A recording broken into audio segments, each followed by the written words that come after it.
Hello viewers, আসসালামু আলাইকুম। Welcome back to my channel দিশাস creative world. আবারও হাজির হয়ে গেলাম আপনাদের মাঝে অনেক সুন্দর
দশটা যে ঘর, সব ঘরগুলোতেই আমি সুতা দিব একটু ভেবে চিন্তে, তাহলে এরকম একটা ফুল হয়ে যাবে। তো দেখতেই পাচ্ছেন, এখন আমি ডান সাইডে আবারও একটা ফোর দেওয়ার জন্য সুই উঠালাম। একটা একটা করে ঘর বাড়ছে, তো এখানেও কিন্তু এই যে সাইডে যে ঘরটা, আমি এখানে সেলাইটা দিয়ে নিচ্ছি। খুবই সহজ সেলাইটা, একটু খেয়াল করুন। এখন এই ফোরগুলো দেওয়ার পরে দেখেন দুইটা সুতা আমার উপরে, এই দুইটা সুতা আটকানোর জন্য আমি এখানে আরেকটা ফোর দিয়ে নিচ্ছি। মাঝখানে আমার এরকম স্কোয়ার শেপের একটা ডিজাইন অলরেডি হয়ে গেছে। আমি ফুল বক্সটাই এরকম করে ডিজাইন করব। এখন আমি আবার একটা ফোর দিয়ে নিচ্ছি। জাস্ট একটা একটা যে ঘর, ছোট ছোট ঘরের নিচে নিচে করেই কাজগুলো করতে হবে।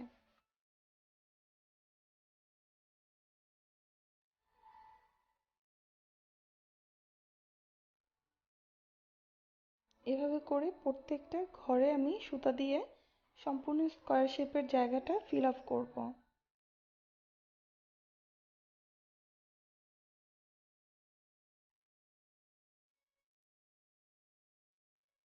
আপনারা কিন্তু এই ডিজাইনটা ফলো করে সম্পূর্ণ অনেক বড় যে আসনগুলো এগুলো করতে পারেন, অথবা টেবিল ম্যাট করতে পারেন। যে কোনো পাপোশের মতো করে ডোরবেল এগুলো আপনারা মেক করতে পারেন এই ডিজাইনটা করে।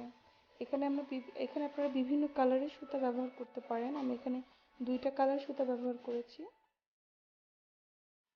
তো এভাবে করে সম্পূর্ণ জায়গাটা কিন্তু ভরে যাচ্ছে, আর মিডলে একটা স্কোয়ার শেপের ডিজাইন হচ্ছে। তো এভাবে করে আমি আবারও পাশে ঘর থেকে ওই ঘরে সুতাটা দিব।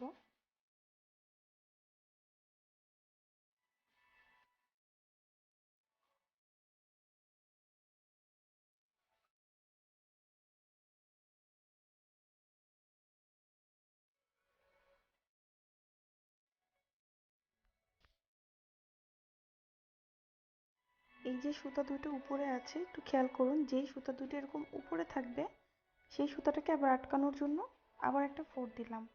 এখন আমার ডান দিকে আবার দুইটা সুতা কিন্তু উপরে, একটু খেয়াল করে দেখেন, দুইটা সুতা উপরে আমি ওই দিকটাতেই আবার সুতা দেব, মানে ফোর দিয়ে আটকে নিতে হবে। এখানে বোঝা যাচ্ছে না ফাঁকাগুলো, বাট আপনাকে আন্দাজ করে নিতে হবে।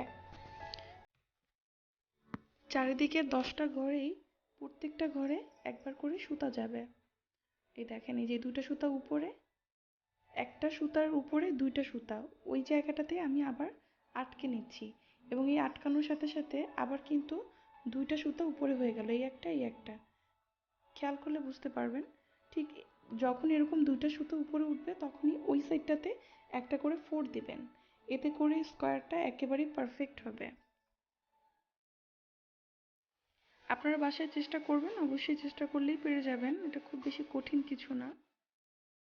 বাসায় যে চালের বস্তাগুলো থাকে ওগুলোর উপরে আপনারা ট্রাই করতে পারেন। আবারও দেখেন এই দুইটা সুতা উপরে, তো সেই ক্ষেত্রে আমি এখান থেকে আবার সুতা দিব।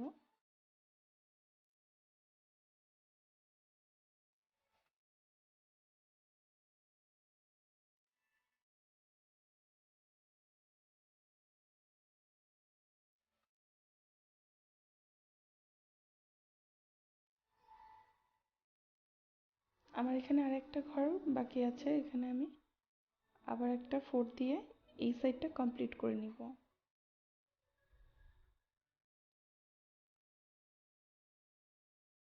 চটের ফাঁকাগুলো অনেক সময় বড় ছোট হয়ে থাকে, আপনি ওইভাবে মেজারমেন্টটা করে নেবেন। আমার কিন্তু এখনো ডান দিকে একটা ঘর খালি আছে, বোঝা যাচ্ছে। তো আমি এখান থেকে আবার সুতাটা উঠালাম, এবং ওই সাইডে যে ফাঁকা যে ইটা আছে, জায়গাটা আছে, ওইখানে এখন সুইটা আবার দিব। এই যে, তো এইভাবে করে সম্পূর্ণ চারিদিকে 10টা ঘর কমপ্লিট করতে হবে, তাহলে এরকম একটা বক্সের মতো ফুল হয়ে যাবে, এবং সম্পূর্ণ কাজগুলো এরকম করেই করতে হবে। অনেকটা যেহেতু চটগুলো একটু ফাঁকা এবং কম ফাঁকা, সেই দিকে খেয়াল রেখে কাজটা করতে হবে। দেখুন কাজটা এরকম হবে। এখানে কিন্তু আপনারা অনেকগুলো কালার ব্যবহার করতে পারেন, আমি এখানে দুইটা কালার ব্যবহার করেছি। তো মোটামুটি এরকম যখন অনেকগুলো মানে বক্স ঘর করবেন তখন এরকম লাগবে দেখতে। আমি আরও একটা সুবিধার জন্য দেখিয়ে দিচ্ছি। চারপাশে 10 ঘর গুনে নিতে হবে, উপরে নিচে ডানে বামে, এবং আড়াআড়িভাবে একটা 10 ঘরের জায়গাতে আমি ফুটটা বসাবো। আপনারা কিন্তু যখন কাজ করবেন তখন আমার ভিডিওটা অন করে কাজ করতে পারেন, এতে করে দেখে দেখে কাজ করলে একটা দুইটা ফুল উঠালে তারপরেরগুলো আপনারা নিজে থেকেই করতে পারবেন। আর আমার ভিডিও যদি ভালো লেগে থাকে অবশ্যই কমেন্ট করবেন, লাইক দিবেন এবং অন্যদের সাথে শেয়ার করবেন আশা করছি।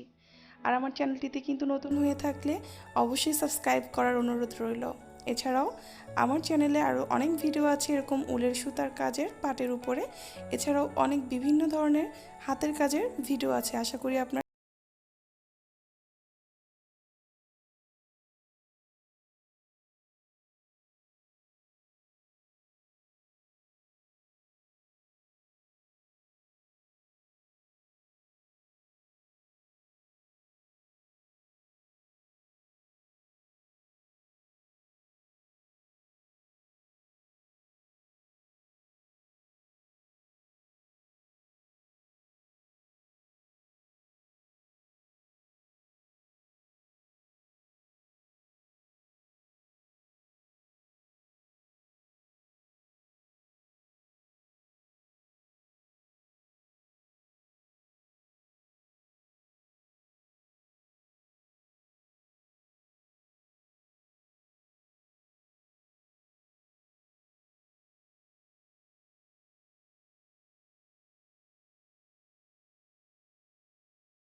হয়। এজন্য মানে আপনার যে স্কোয়ার যে ডিজাইনটা এটা কিন্তু ফুটে ওঠে বা বোঝা যায়। এক্ষেত্রে কিন্তু যদি অনেক সময় উলের সুতাগুলো খুলে যায় সেক্ষেত্রে ডিজাইনটা পারফেক্টলি বোঝা যাবে না। এজন্য চেষ্টা করবেন যেই সুতাগুলো একদম ভালো জমাট বেঁধে থাকে, রোল হয়ে থাকে, যেমন আমার এই হলুদ সুতাটা দেখতে পাচ্ছেন অনেকটা খুলে খুলে গেছে, যে কারণে ডিজাইনটাও অনেকটা হালকা লাগছে। এখানে যদি সুতাগুলো একদম পারফেক্টলি জড়ো থাকতো তাহলে কিন্তু